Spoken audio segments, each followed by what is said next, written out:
Hello, ഇന്ന് Sunday ആയതുകൊണ്ട് നമ്മൾ ലേറ്റായിട്ടാണ് എണീറ്റത്. അതിനുശേഷം നമ്മൾ ഒരു ഗ്ലാസ് ചെറിയ ചൂടുവെള്ളം കുടിച്ചു. പിന്നെ നമുക്ക് ബ്രേക്ക്ഫാസ്റ്റിന് ദോശയും കടലയായിരുന്നു. സൺഡേ ആയതുകൊണ്ടാണ് നമ്മളിങ്ങനെ കളിച്ചും ചിരിച്ചുമൊക്കെ നിൽക്കുന്നത്. രാവിലത്തെ ബ്രേക്ക്ഫാസ്റ്റ് തന്നെ ഒരു 10 മണി 10:30 ആ ഒരു ടൈമൊക്കെ ആകും. പിന്നെ ലഞ്ചൊക്കെ അതനുസരിച്ച് അങ്ങോട്ട് നീങ്ങും. അപ്പോൾ നമുക്ക് ബ്രേക്ക്ഫാസ്റ്റ് റെഡി ആയിട്ടുണ്ട്. കടലക്കറി ജിത്തേട്ടനാണ് ഉണ്ടാക്കിയത്. അപ്പോൾ ഒരുപാട് നമ്മൾ കറി വെക്കാതെ ഉണ്ടാക്കിയത്, കാരണം നമുക്ക് ലഞ്ചിനും കൂടി എടുക്കാമല്ലോ. പിന്നെ നമുക്ക് ലഞ്ചിന് ഞാൻ ഉണക്കമീൻ തേങ്ങ അരച്ച് കറി വെക്കുവാണ്.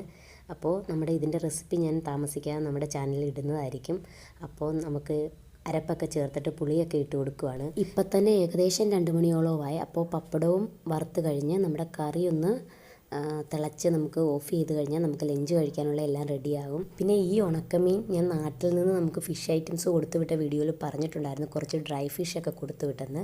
അപ്പോൾ ആ ഉണക്കമീനാണ് നമ്മളിപ്പോൾ കറി വെച്ചിരിക്കുന്നത്. നോനു സൈഡിൽ നിന്ന് കളിക്കുന്നുണ്ട്. ഞങ്ങൾ പിന്നെ എന്തൊക്കെയോ വളരെ കാര്യമായിട്ട് കത്തി വെച്ചുകൊണ്ടിരിക്കുകയാണ്.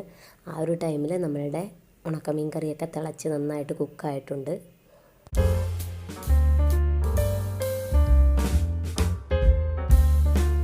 ഇനി നമുക്ക് ടേസ്റ്റൊക്കെ നോക്കിയിട്ട് നമ്മുടെ ലഞ്ച് കഴിക്കാം. അപ്പോൾ ആദ്യത്തെ എക്സ്പ്രഷൻ ഞാൻ കറക്റ്റായിട്ട് എനിക്ക് തോന്നിയ കാര്യം പറഞ്ഞു. പിന്നെ ഞാൻ നിങ്ങളെ കാണിക്കാൻ വേണ്ടി കുറച്ച് ഓവറായിട്ട് അടിപൊളിയാണെന്ന് കാണിച്ചതേ ഉള്ളൂ. പിന്നെ ജിത്തേട്ടനും ടേസ്റ്റ് ചെയ്ത് നോക്കി, സൂപ്പറാണ്. പിന്നെ ഉണക്കമീൻ കറി നമ്മൾ പറയണ്ടല്ലോ, ഇനി എന്താണെന്ന് പറഞ്ഞാലും വളരെ ടേസ്റ്റ് ആയിരിക്കും.